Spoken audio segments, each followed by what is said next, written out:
Vengo en representación de mis compañeras de la asociación y algo que siempre hacemos nosotras es tomarnos unos minutillos para explicar un poco de dónde viene el proyecto, porque así se va a entender mejor las actividades que realizamos y cómo las realizamos, ¿vale?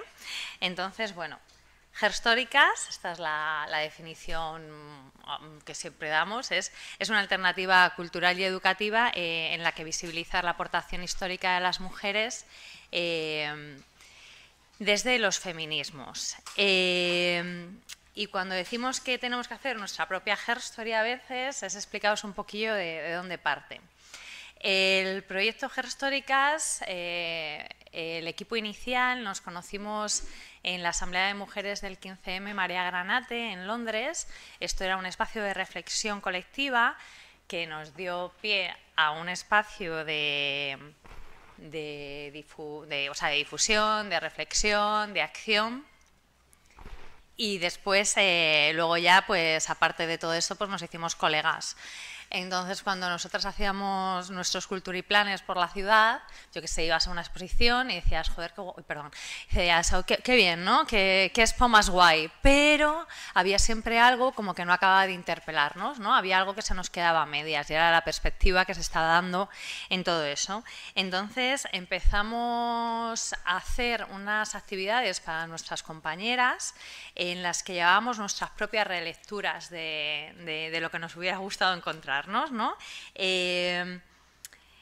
Yo qué sé, desde recorridos urbanos, que nosotras trabajamos mucho con el patrimonio urbano, y lo que comenzó siendo para algo de la asamblea y luego que sacamos al grupo mixto, al final también acabó saliendo de ese entorno activista. Y me acuerdo una vez que dijimos, venga, hoy vamos a hacer esta actividad, lo vamos a anunciar, que venga quien quiera, y venía gente que no sabíamos de dónde había salido, pero que estuvo con nosotras desde las 10:30 de la mañana hasta las 8 de la noche, o sea, con descanso y tal. Entonces vimos la necesidad que había y que había entre la gente de entender la historia de otra manera.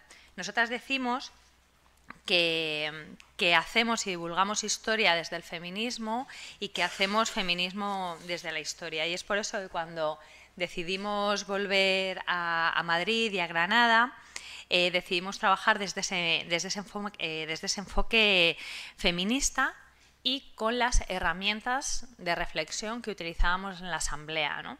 Entonces, desde ese punto, desde esa divulgación histórica, desde esa interpretación del patrimonio, desde esa mediación cultural, vimos pues como las herramientas perfectas para transformar los constructos sociales. Cuando nos ponemos serias decimos vamos a transformar los constructos sociales y culturales con el objetivo simplemente de tener una sociedad más justa e igualitaria.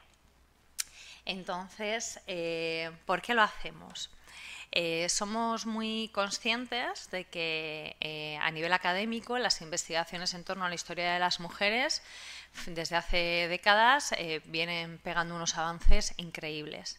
Pero el problema está en que esos avances nosotras luego no lo vemos en el resto de la población, ¿no? Y la cosa era en plan de, bueno, ¿cómo vamos a transferir, ¿no?, esos conocimientos desde ese ámbito académico pues yo qué sé, desde a grupos de peques, a mujeres a lo mejor de espacios culturales o a más gente, ¿no? ¿Cómo llegar?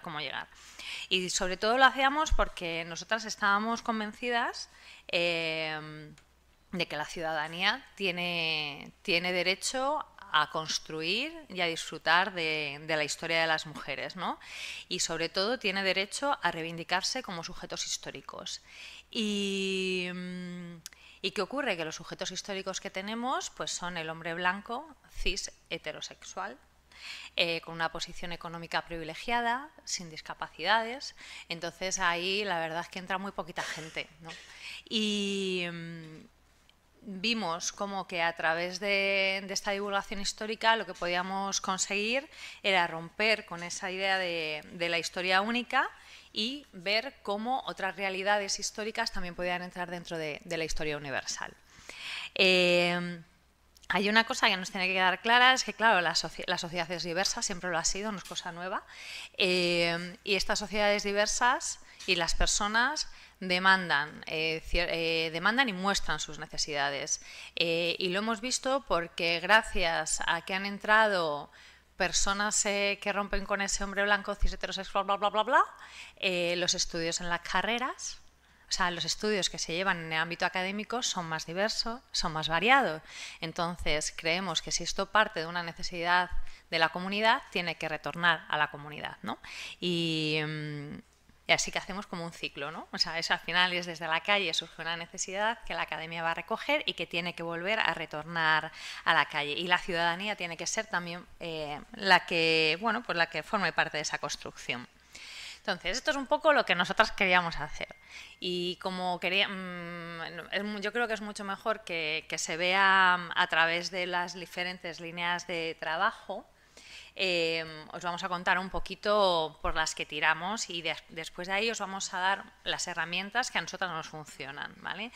Nosotras tenemos varias líneas de trabajo. Unas son las acciones divulgativas y pedagógicas, que yo que sé, aquí van desde los paseos y los recorridos urbanos, a las visitas a los museos, a las exposiciones, talleres que hacemos en distintos formatos, para distintos perfiles, los hacemos desde para primaria hasta lo que os comentaba antes, estudiantes de diferentes niveles educativos.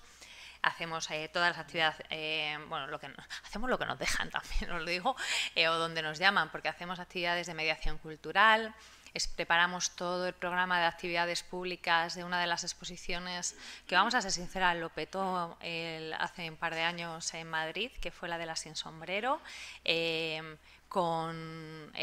no simplemente con los grupos, sino también quienes iban a participar en las conferencias, cómo íbamos a hacer esas mediaciones. Preparamos además material didáctico, que es algo fundamental de todas las actividades que intentamos hacer, ¿no? Que siempre haya una vuelta, sobre todo para material para el profesorado. Hacemos charlas, ponencias y participamos en medios de comunicación. Hemos estado participando, por ejemplo, en Granada, en el podcast de Atubera. Hemos estado también participando en el monográfico de historia de carne cruda, bueno, en la aventura del saber, bueno, pues en cosillas. Donde es que lo que decimos, que pocas veces decimos que no, lo que nos dice. Esa es la parte como más divulgativa, más pedagógica. Y también hacemos, una de las que más nos calienta el corazoncito, son las acciones comunitarias, ¿no? Aquí sobre todo lo que hacemos es proyectos de recuperación de historia de las mujeres, que suelen partir directamente de una solicitud de las comunidades. Hacemos a veces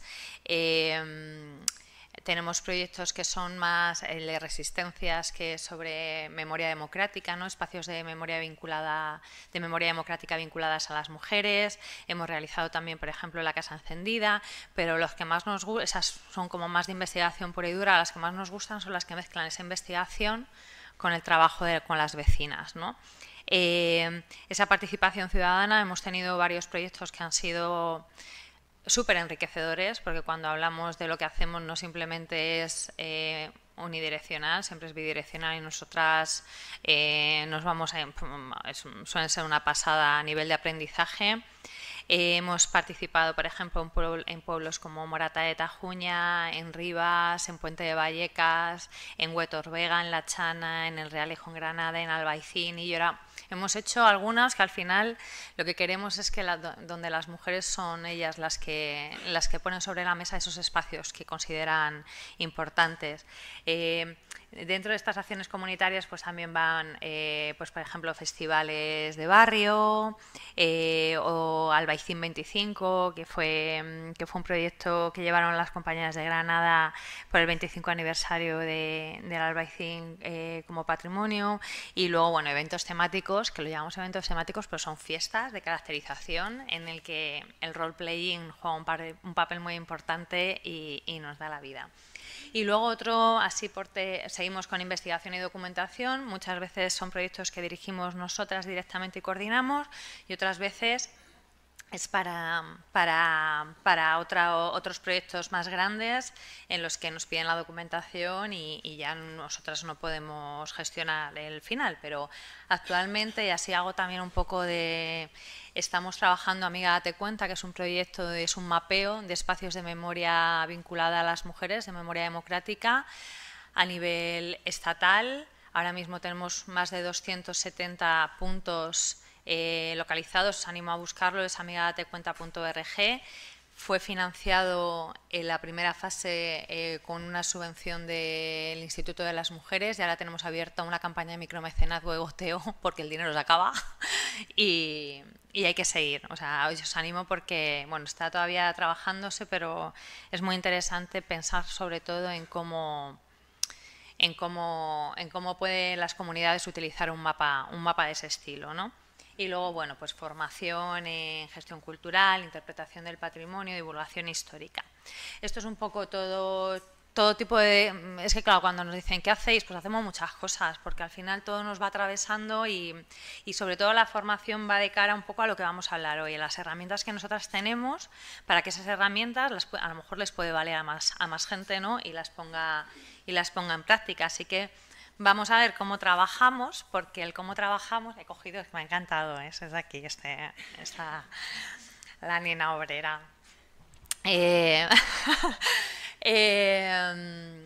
Vamos a contaros un poco las herramientas que usamos, tanto en el diseño como en el desarrollo de las actividades y proyectos.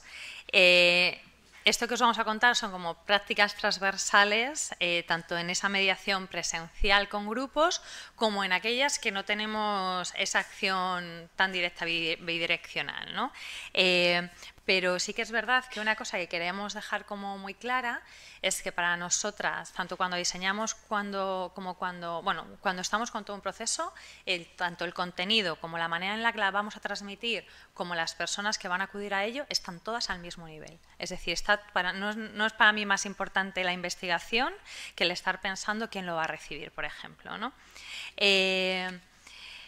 También deciros que la manera en la que nosotras trabajamos surgió de una manera orgánica, una manera como muy intuitiva. Empezamos en un grupo, una asamblea de reflexión, entonces era un poco las necesidades, lo que nos iba pidiendo el cuerpo, ¿no? Y esa parte de esas dinámicas generadas desde la asamblea es lo que pretendemos siempre llevar cuando hacemos trabajos colectivos, ¿no? Claro, tú esto lo haces de manera orgánica, pero llega un momento que te piden que lo conceptualices. Porque a veces, claro, lo estamos haciendo hoy, ¿no? Entonces era en plan de, bueno, entonces nosotras de dónde partimos, ¿no? De dónde nos vienen las cosas. Y nos dimos cuenta de, por supuesto, estaba el feminismo, ¿no? Pero también estaba la historia de género, estaba la interpretación del patrimonio y estaba la historia pública como una vinculación que prácticamente no se podía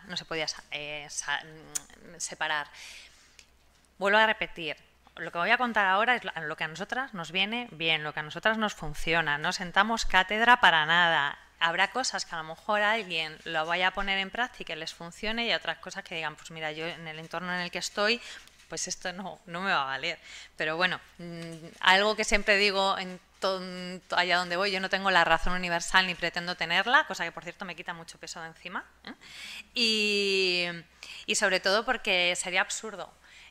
Para mí la historia es, bueno, para mí y para mucha gente, claro, la historia es un relato abierto, la manera en la que la explicamos también, es decir, me puede venir gente con otras ideas a un paseo o a una actividad, entonces cuando llegamos, o sea, es que mi realidad no es la misma que a lo mejor la de muchas de vosotras y de vosotros, pero hay algo que sí que tenemos que tener en cuenta, es que hay una parte del discurso histórico que ha sido silenciada, ha sido omitida, y es la que nosotras vamos a exponer. Eso no me lo puede negar nadie, pero tampoco es la razón universal, ¿sabéis lo que os quiero contar? ¿No? Que igual que a mí, a otras muchas compañeras verán lagunas en lo que yo digo, ¿no? Entonces vamos a darle caña y vamos a ver desde el feminismo, ¿no? Primero, nosotras trabajamos y una palabra que repetimos siempre es la palabra empatía.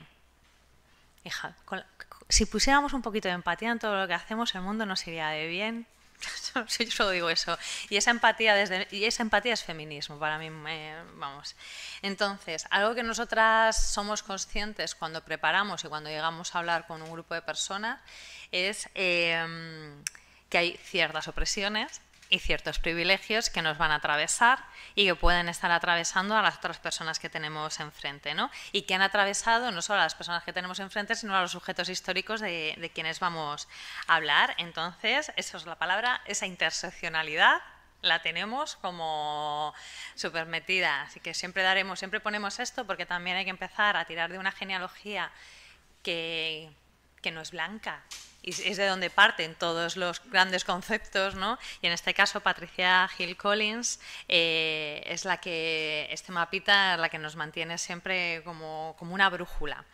Esto desde el feminismo, desde la interpretación del patrimonio, lo que siempre vamos a tener presente es que cuando trabajamos lo que tenemos que hacer es que lo que estemos contando se esté relacionando con la vida, ¿no? Y hay que despertar el interés en las personas que nos escuchan. La historia no es ajena, consumimos historia a todas horas y la gente parece que no, que lo hace de una manera muy inconsciente, ¿no?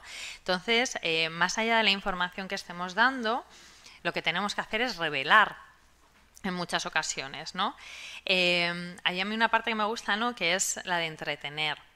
Pues sí, hay que entretener porque la historia es que es entretenida, ¿sabes? Y hay que captar, o sea, yo no sé, es que ahora mismo me estoy acordando de mi profesora del cole de geografía e historia y esta señora a mí no me entretenía, no sé cómo yo he acabado haciendo historia, muchas veces lo pienso, ¿no? Pero bueno, es que ahí luego la imaginación mía era por otro lado, entonces, pero tiene que ser que inspire, ¿no? También, o sea, que remueva, que estimule. Me da igual que la gente salga enfadada de los paseos o de una actividad, porque el enfado no es malo. El enfado moviliza, ¿no? Y buscas luego soluciones, o sea, también, ¿no? Que estimule. Tenemos que tener ser conscientes de que lo que hacemos tiene que llegar a muchos tipos de público y que lo que estamos haciendo ahora, aunque estemos hablando de pasado, tiene que ver con muchísimas cosas y sobre todo tiene que ver con futuro, ¿no? Y bueno, y que se cuente con pasión, pues bueno, eso va en cada persona, ¿no? A nosotras nos gusta, entonces es algo que me veis sentada, me estoy moviendo todo el rato, o sea, a mí es algo que me puede, ¿no? Entonces, bueno, eso por otro lado y luego lo que nos falta, otro de los objetivos es esa historia pública, que ya se estaba hablando en la charla inaugural, ¿no? Esa historia pública porque es necesario integrar a la ciudadanía en la práctica histórica. Es decir, la ciudadanía tiene derecho, o sea, para mí la historia es una herramienta democrática. Entonces, hay que construirla de manera democrática, ¿no? Entonces, las sociedades no solo necesitan saber, sino también necesitan estar presentes en cómo construimos los discursos, ¿no? Y además, volvemos a lo mismo, si siempre hacemos la historia desde la misma posición nos vamos a perder otros muchos focos, ¿no? Entonces, el análisis feminista desde esa interseccionalidad nos va a hablar de género, nos va a hablar de clase, nos va a hablar de etnia, nos va a hablar de posiciones socioeconómicas, de diversidades, es eso, ¿no? Entonces, bueno, al final, como veis, todo otra vez vuelve a lo mismo. Entonces, todos esos puntos nos dimos cuenta que era lo que a nosotras nos hacía sentir a gusto, porque estamos en un proyecto que nos hace sentir a gusto, porque si no, no estaríamos aquí, yo supongo, no hubiéramos aguantado ya 10 años casi. Que alucino. Bueno, cuando me pongo a pensarlo, que parece que fue ayer, claro, a nivel histórico fue ayer.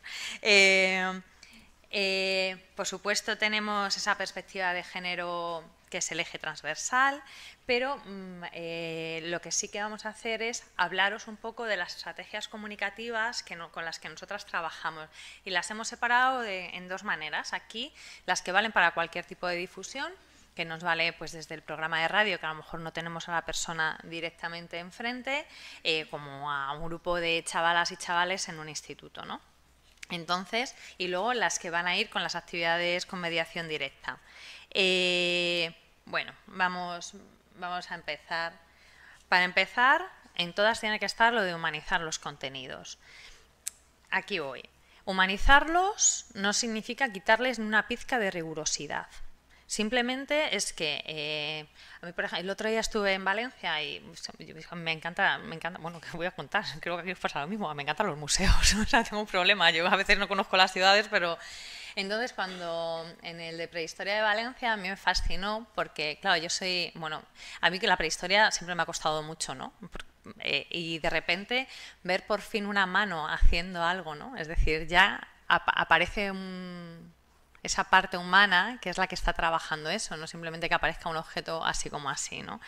Entonces, bueno, esto además te da humanizar es vamos a alejarnos un poco de los datos y vamos a ver el por qué necesidades tenían esas personas, el por qué de repente, o sea, qué problema había para que se juntasen y buscasen una solución, ¿no? Entonces, una manera, esto lo cuenta mucho Antonieta Jiménez en un artículo que se llama Cambio vasija por trípode, o sea, cambio vasija trípode por gente, y es así, ¿no?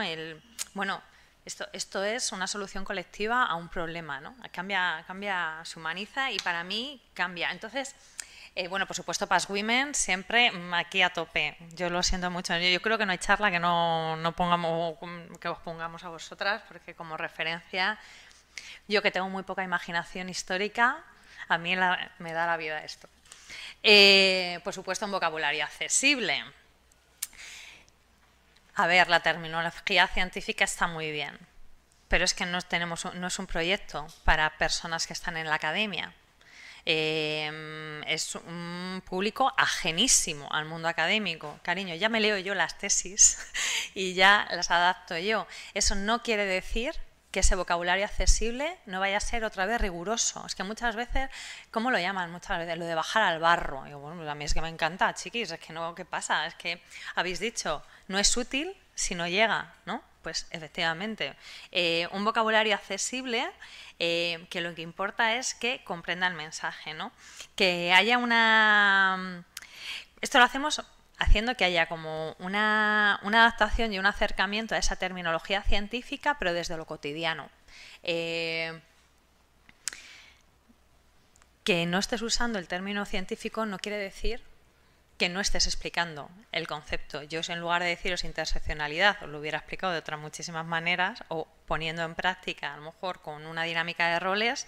O sea, yo no puedo llegar a un cole y decirles, vamos a hablar de la interseccionalidad. Luego sí que les digo el nombre para que se les quede, ¿no? Pero bueno. También nos sirve mucho desarrollar paralelismos con la actualidad, porque sobre todo para que empaticen. Imaginaros un aula... bueno, es que me acuerdo una vez con un grupo de... Me esperaba adolescentes rozando los 17 años, me vinieron adolescentes de 12 y teníamos que tratar un momento de la violencia sexual en el transporte público en los años 50. Imaginaros ese momento, ¿cómo les explicas tú a...? Entonces, en plan, ¿a ti te gusta cuando te cogen tus cosas? ¿A ti te gusta cuando de repente alguien... ¿sabes? Juegas de otras muchas maneras, pero por supuesto tienes que adaptar muchísimo el mensaje. Ya te digo yo que lo entendieron. Bueno, se me creó un revuelo en ese momento, pero bueno, ahí se quedó la espinita de tienes que respetar y esto que sufren tus amigas o que sufrieron tus abuelas no está bien.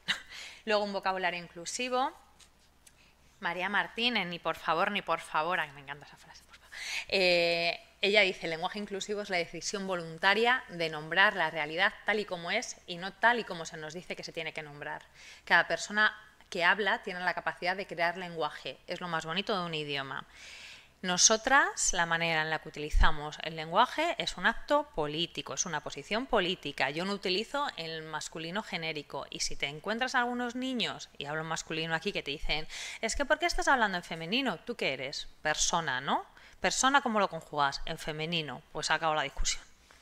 ¿Sabes? No tengo la razón universal, pero aquí te estoy exponiendo. Me acabo de decir eso, ¿no? Pero bueno... volviendo otra vez al Museo de Prehistoria Begoña Soler, ¿no? Ella decía, sabemos cómo se fabricaban los utensilios, cómo lo utilizaban, pero no sabemos las manos de quién los estaban haciendo, ¿no? Entonces, pues eso, no nos podemos arriesgar, no podemos seguir arrastrando el siglo XIX de por vida, por favor. Entonces, bueno. Aquí os pongo algunos ejemplos. Los neandertales, con lo fácil que sería las sociedades neandertales. Ay, es que es fácil, hay que pensar, hay que parar, luego esto ya se coge en práctica. Y luego, bueno, estrategias con los grupos. Primero, ya sabemos, la información rigurosa siempre, pero lo que vamos a pretender siempre en trabajos con grupos es que haya un retorno al terreno de las vivencias. Y desde ese momento lo que hacemos es como construir el conocimiento con los saberes propios compartidos. Buscamos, por supuesto, una implicación identitaria y esta reapropiación lo que nos va a llevar es a una reapropiación de un patrimonio que nos pertenece. Lo que queremos es que se den cuenta que la historia de las mujeres no es solo historia de las mujeres, sino que es la historia de todas, de todos y de todes, ¿no? Entonces, para eso vamos a crear primero un espacio seguro. Y esto, claro, en contexto COVID fue terrible. Fue terrible, porque es que esto no empieza, o sea, esto empieza incluso antes de que tú te presentes. Cuando en esta plaza, por ejemplo, la Plaza La Villa, tú tienes que estar pendiente ya de cómo va llegando la gente. Tú no sabes las mochilas que lleva la gente. Tampoco puedes ir abordando a la gente, sino poco a poco se tienen que sentir solas. A veces vienen con amigas, otras veces vienen separadas, ¿no? Entonces es como, bueno, pues esto depende muchísimo de la manera de ser. Nosotras cada una somos de un color, ¿eh? O sea, o sea, no es lo mismo, bueno, cada una, y también el día, ¿no? Pero como que el rol de la facilitadora nosotros lo vemos como tiene que tener una actitud empática, una actitud abierta, una escucha activa, tanto lo verbal como no lo verbal, no forzar, ¿no? Muchas veces esos silencios y sobre todo un discurso interiorizado porque a veces hay actitudes reticentes. Entonces tienes como que intentar darles la vuelta, pero siempre siendo respetuosa. Un hilo narrativo ameno, ya no simplemente para tener a la gente enganchada, que yo no sé si os estoy teniendo enganchadas hoy, la verdad, pero bueno, me entendéis, ¿no?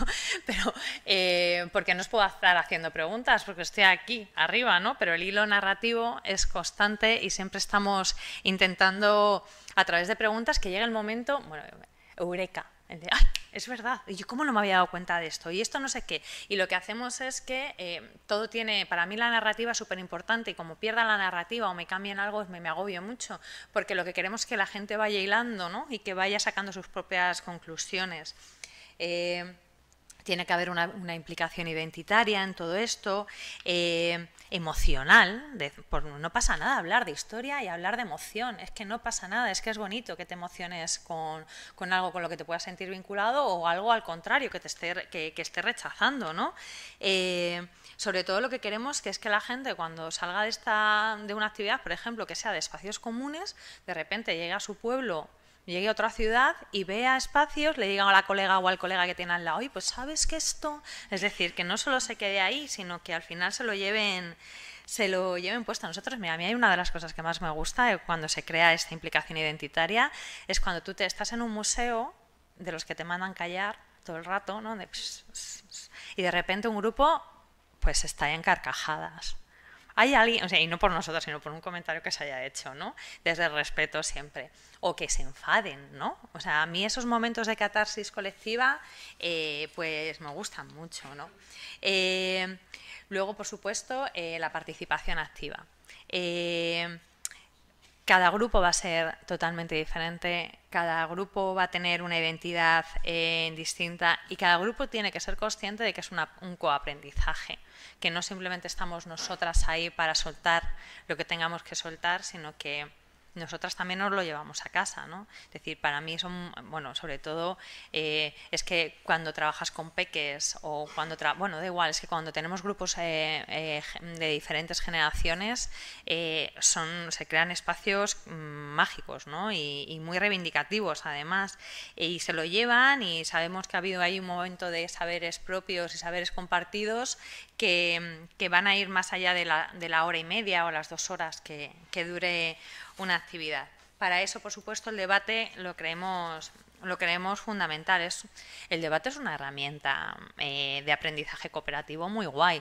Eso sí, claro, como mediadora si se te monta un debate, tú también tienes que estar abierta, ¿eh? O sea, o sea, a mí es una de las partes que yo muchas veces veo que no siempre, no toda la mediación está abierta al debate, a que la gente pregunte y que te pueda interrumpir o que no esté de acuerdo, o que de repente no estén de acuerdo entre las personas. Pero os digo que quitando un señor una vez, todo lo demás ha ido muy bien en estos 10 años. Es más, salen como cosas muy enriquecedoras que te hacen darle una vuelta a todo, ¿no? Y por eso también ese discurso que estamos acostumbradas cuando somos consumidoras, o bueno, esto está cambiando ya, pero inicialmente cuando somos consumidoras de cultura y consumidores, siempre como el discurso es unidireccional, ¿no? Es una persona que te guía, que a mí es una palabra que no me gusta nada, perdonad que os diga, yo no me guío ni a mí misma por las mañanas, ¿sabes? O sea, te guío. Entonces, nosotras no llevamos micrófonos. Llevamos grupos pequeños y no llevamos micrófonos. Porque en cuanto yo llevo un micrófono, esa horizontalidad se pierde. Y es una faena. Hay en algunos espacios que no podemos estar sin micrófonos, ¿no? Un museo del Prado, por ejemplo, te obliga bueno, ya cada una se busca luego sus vueltas. No voy aquí, ¿no? Porque se está grabando, ¿verdad? No os puedo decir más. Pero bueno, cada una. Y sobre todo lo que animamos es a la participación. Y aquí tenemos a Carmen de Burgos, a una maestra republicana, a Maruja Mayo y a Victoria Kent. ¿Por qué? Porque bueno, las dinámicas de roles o en un paseo dar determinados personajes siempre de manera voluntaria a quien quiera participar nos da para que pensemos, ¿no? Para que nos posicionemos, que esa interseccionalidad de una manera o de otra la sentamos. Tenemos unos talleres sobre memoria democrática y mujeres en institutos que son a los que más nerviosa voy por el tema. Y porque bueno, a mí yo respeto muchísimo la adolescencia y son los más fijaros que estamos hablando de memoria democrática, que es un tema muy duro, son de los más divertidos y de los con los que más calentito el corazón salgo, ¿no? De chavales que cómo vas a explicar qué les atravesaba a sus abuelas en un contexto de guerra, de la dictadura, ¿no? Entonces están siendo esas dinámicas de roles, están siendo muy guays, muy enriquecedoras, y sabemos por parte del profesorado que también, ¿no? Entonces, bueno, todo esto para desconstruir el imaginario colectivo, para acercar, ¿no? Y que los espacios cotidianos también se tomen como historia importante, con mayúsculas, que nos entren, ¿no? Que la gente valore cuando hacemos, por ejemplo, ¿no? Todo el tema del uso de fuentes orales, que haya un impacto en la comunidad y sobre todo crear redes y agentes multiplicadores. Porque los agentes multiplicadores es lo que hace que la divulgación siga adelante. Esta acción fue muy bonita, fue donde estaba la antigua cárcel de Ventas. Han puesto una placa, en ningún momento indican que es de las mujeres, los jardines de las mujeres de Ventas. ¿De qué mujeres? Nadie pone que es de las cárceles. Entonces, fijaros, por ejemplo, y ya voy terminando, sabíamos que esta acción iba a durar 0, ¿sabéis lo que quiero decir? Ponemos carteles, van a durar los carteles. Pero sin embargo, yo como siempre tenemos espías por todos lados, dije, por favor, quien pase por ahí que me vaya avisando cómo va la cosa. Entonces, una mujer nos escribió un email y nos dijo, ya no estaban los carteles, pero he escuchado como una mujer le decía a otra mujer, el otro día hubo aquí unos carteles que recordaban a las mujeres de la cárcel de Ventas. Eso me vale. O sea, yo sé que es como desde pues, lo positivo, ¿no? O sea, que yo sé que estas son pequeñas cosas, ¿no? Pero tenemos que tener en cuenta, el discurso que damos es eso, no solo histórico, es muy incómodo, ¿no? Es la herramienta que nosotras tenemos para tratar ciertos temas sociales. Si no los ponemos sobre la mesa y hacemos la vista, estamos siendo cómplices de la perpetuación pues, del racismo, de las violencias machistas, de la LGTBI-fobia, de la gentrificación, de tantas cosas, ¿no? De tantas cosas que nos afectan, que bueno, lo bueno es que somos un proyecto que nos autogestionamos nosotras, que hemos tenido la suerte de trabajar con instituciones públicas que nunca nos han puesto límites. Esto está bien, o sea, pero somos unas privilegiadas en ese aspecto. O sea, estamos haciendo lo que nos gusta de la manera que nos gusta. ¿Suena chulo? Pues un poco sí, pero es una gozada. Es que o sea, somos muy afortunadas. Y sobre todo porque, bueno, mira, vamos a ir cerrando. Hay una frase, a mí me gusta mucho la ciencia ficción, Cada día, por cierto, hay menos utopías y más distopías, ¿eh? Cuidado en las narrativas. Y está el de Mujer del borde del tiempo de Mark Piercy, dice una frase que yo, si algún día me hago un tatuaje, será esta: el pasado es un área en disputa. Y somos muy conscientes de eso. O sea, es que esa frase a fuego, ¿no?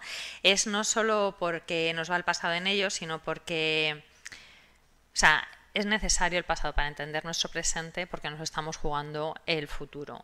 Creemos que desde la divulgación histórica, desde la mediación, desde la interpretación del patrimonio, podemos cambiar esos imaginarios, trabajar desde el presente para dejar un futuro un poquito mejor, sobre todo un futuro feminista, que es lo que nos interesa, que es el futuro que creemos que va a ser el del cambio. Así que estas son lo que nosotros hacemos a nivel muy pequeñito, pero bueno, que si vale alguien más, pues estamos encantadas.